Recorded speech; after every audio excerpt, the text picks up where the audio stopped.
इन्होंने पुलवामा और उरी में धमाका किया, मगर वो भूल गए इस बार मनमोहन सिंह प्रधानमंत्री नहीं थे, नरेंद्र मोदी जी थे, नरेंद्र मोदी जी।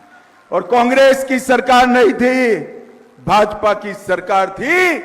10 ही दिन में सर्जिकल स्ट्राइक और एयर स्ट्राइक कर पाकिस्तान के घर में घुसकर आतंकवादियों का सफाया करने का काम नरेंद्र मोदी जी ने। रायबरेली वालों, मुझे बताओ, अयोध्या में राम मंदिर बनना चाहिए या नहीं बनना चाहिए? जोर से बोलो, बनना चाहिए था या नहीं बनना चाहिए था? एक कांग्रेस पार्टी 70 साल से राम मंदिर को अटका कर रखी थी, लटका कर रखी थी, भटका कर रखी थी। आपने मोदी जी को दूसरी बार प्रधानमंत्री बनाया। मोदी जी ने 5 ही साल में केस भी जीता, भूमि पूजन भी किया और 22 जनवरी को प्राण प्रतिष्ठा कर जय श्री राम कर। भाइयों बहनों, यहां से राहुल बाबा चुनाव लड़ रहे हैं। आप मुझे बताओ, आपको दिनेश प्रताप और राहुल बाबा का भविष्य तय करना है। प्राण प्रतिष्ठा में राहुल बाबा ने जाना चाहिए था या नहीं जाना चाहिए था? जोर से बोलो, जाना चाहिए था या नहीं जाना? वो आएंगे तो पूछेंगे क्या कि क्यों नहीं गए भाई? पूछेंगे या नहीं पूछेंगे? वो जवाब नहीं देंगे। मैं दे देता हूं जवाब। वो इसलिए नहीं गए कि वो अपनी वोट बैंक से डरते हैं, वोट बैंक से डरते हैं। भाइयों बहनों, हम कोई वोट बैंक से नहीं डरते हैं। न केवल राम मंदिर, बाबा विश्वनाथ का मंदिर जो औरंगजेब ने तोड़ा था, मोदी जी ने उसको भी बनाने का काम किया। भाइयों बहनों, सोमनाथ का मंदिर सोने का बन रहा है। मोदी जी ने इस देश के आस्था स्थानों को पुनर्जीवित करने का काम किया। भाइयों बहनों, मैं यहां जब आया हूं तब राहुल बाबा को 5 सवाल पूछना चाहता हूं। वो आए तो आप भी पूछना। मैं सार्वजनिक रूप से राहुल बाबा को 5 सवाल पूछता हूं। पहले आपको पूछता हूं, मुझे बताओ भाई, ट्रिपल तलाक मोदी जी ने समाप्त करा, अच्छा किया या बुरा किया? जोर से बोलो, अच्छा किया या बुरा किया? राहुल बाबा रायबरेली की जनता को जवाब दे, ट्रिपल तलाक आप वापिस लाना चाहते हो क्या? वो कह रहे हैं हम वापिस लाएंगे। मैं आज पूछना चाहता हूं, पहले रायबरेली की जनता के सामने स्पष्ट करिए, आप ट्रिपल तलाक वापिस लाएंगे क्या? भाइयों बहनों, मुझे बताओ, इस देश में मुस्लिम पर्सनल लॉ की जगह कॉमन सिविल कोड यूसीसी होना चाहिए या नहीं होना चाहिए? जोर से बोलो, होना चाहिए या नहीं होना चाहिए? ये कहते हैं हम मुस्लिम पर्सनल लॉ लाएंगे। राहुल बाबा, इसका जवाब दीजिए। भाइयों बहनों, मोदी जी ने सर्जिकल स्ट्राइक की, वो अच्छा किया या बुरा किया?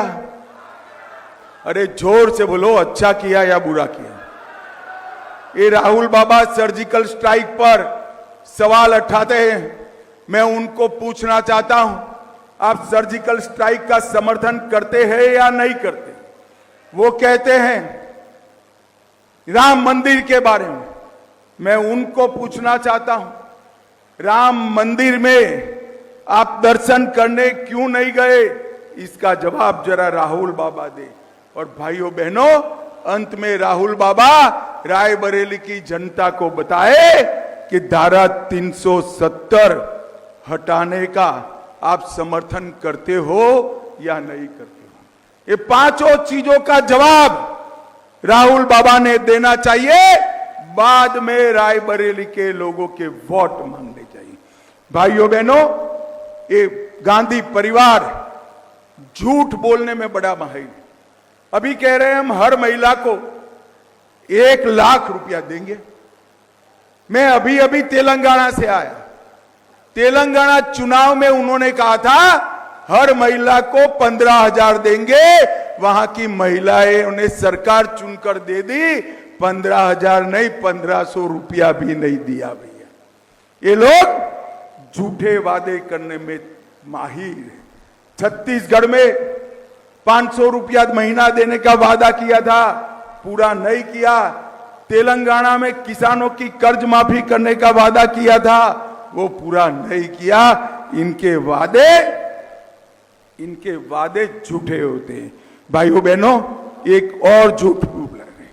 वो कह रहे हैं कि मोदी जी को बहुमत दोगे, 400 सीट दोगे तो मोदी जी आरक्षण हटा लेंगे। रायबरेली वालों, मोदी जी को इस देश की जनता ने 10 साल से पूर्ण बहुमत दिया है। कितने साल से? जोर से बोलिए, कितने साल से? 10 साल में मोदी जी ने आरक्षण नहीं हटाया। मैं आज रायबरेली की जनता को मोदी गारंटी कहकर जाता हूं, संसद में जब तक एक भी संसद सदस्य भाजपा का है, हम SC, ST और OBC के आरक्षण को हटने नहीं देंगे, नहीं देंगे, नहीं। भाइयों बहनों, ये कांग्रेस पार्टी कर्नाटक में चुनकर आई, तेलंगाना में चुनकर आई, उन्होंने रातों रात मुसलमानों को आरक्षण दिया। और मुसलमानों को आरक्षण दिया किसका गया? 4% दिया, वो SC, ST, OBC का काट कर दिया। भाइयों बहनों, ये झूठ बोलने वाले लोग हैं और सालों से यहां से आते हैं। मैं आज कहने आया हूं, एक बार कमल खिला दो, हम रायबरेली को, मैं फिर से कहता हूं, यूपी का नंबर 1 जनपद बनाएंगे। भाइयों बहनों, अभी अभी ये राहुल बाबा के एडवाइजर है मणिशंकर अय्यर, उन्होंने कहा पाकिस्तान को सम्मान दो भाई, पाक ऑक्यूपाई कश्मीर की बात मत करो। क्यों ना करे? तो वो जवाब दे रहे हैं उनके पास एटम बम है, एटम बम। मुझे बताओ भाई, रायबरेली वालों, पाकिस्तान के पास एटम बम है तो पाक ऑक्यूपाई कश्मीर छोड़ना चाहिए क्या? अरे जोर से बोलो, छोड़ना चाहिए क्या? मैं आज आपको वादा कर कर जाता हूं, हम नहीं डरते हैं एटम बम से।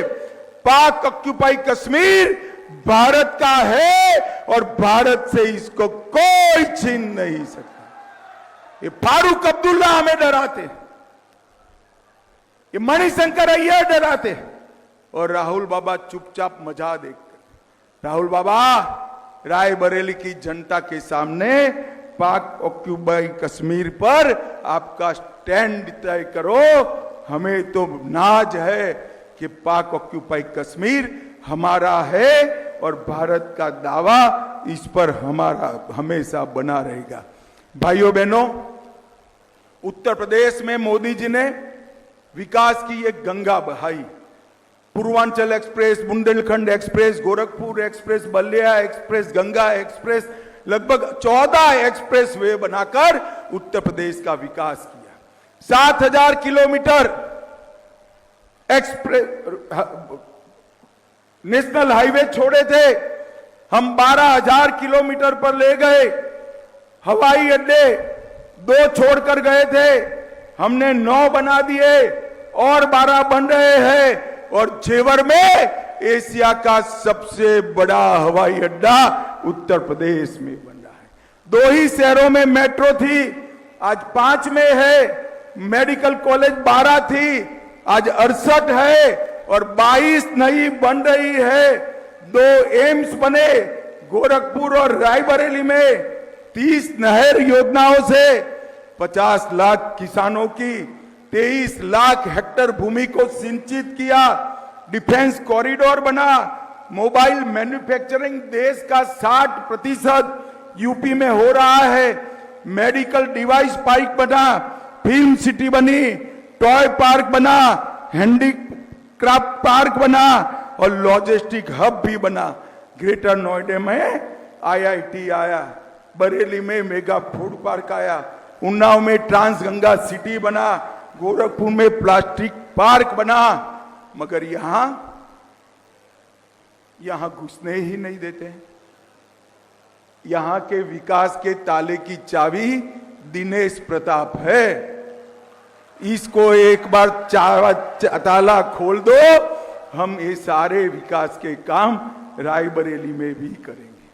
मगर मोदी जी ने रायबरेली में गरीबों के लिए 82,000 आवास बनाए, 2,74,000 गरीबों को गैस का कनेक्शन दिया, 5 लाख घरों में नल से जल दिया, 5,46,000 गांव में शौचालय बनाया, 4,82,000 किसानों को 6,000 रुपया दिया, 50,000 निराश्रित महिलाओं को पेंशन दिया और 80,000 वृद्धावस्था पेंशन दिए और महाराजगंज में नया फायर स्टेशन बनाने का काम मोदी जी ने किया है।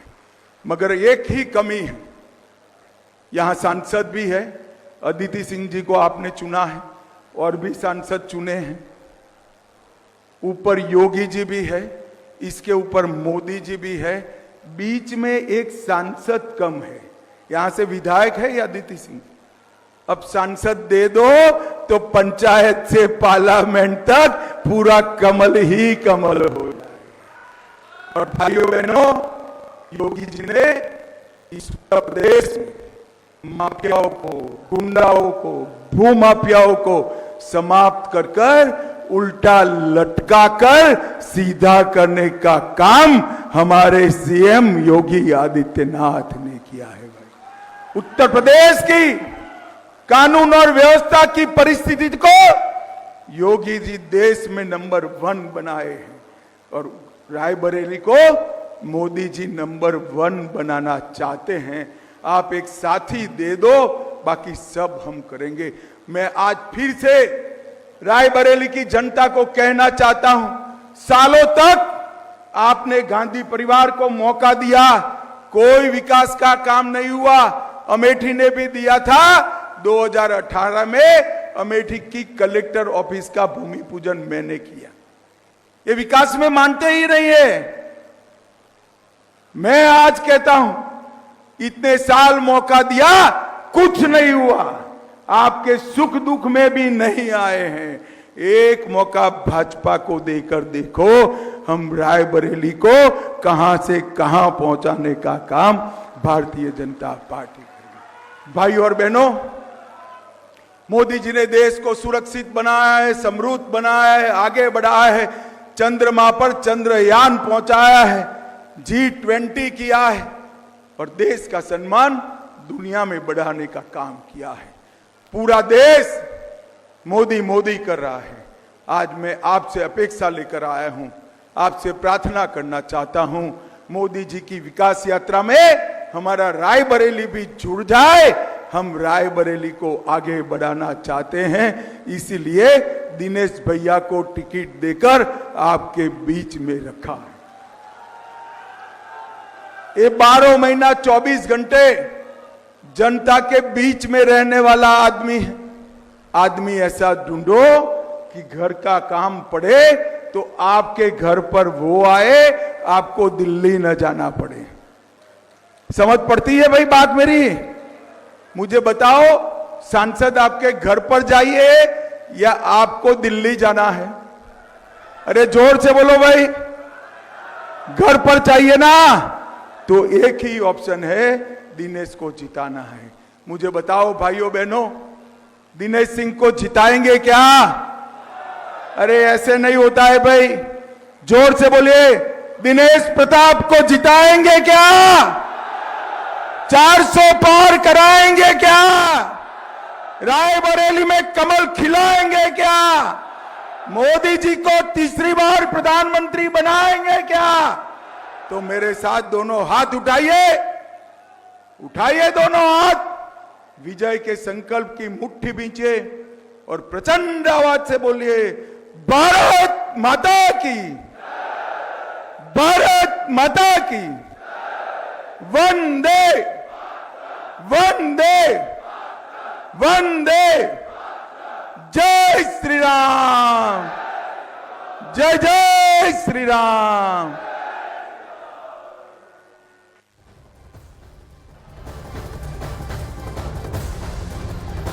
रायबरेली से अमित शाह को आप सुन रहे थे, किस तरीके से हमला बोलते हुए राहुल गांधी और कांग्रेस पर, क्योंकि ये वही रायबरेली सीट है जहां से अब राहुल गांधी चुनावी मैदान में हैं। बड़ी बातें अमित शाह की तरफ से कही गई। उन्होंने सीधे तौर पर जो है कांग्रेस पर हमला बोला। राम मंदिर के दर्शन करने आखिर राहुल गांधी क्यों नहीं गए? उन्होंने ये भी कहा पीओके हमारा है, हम उसे लेकर रहेंगे।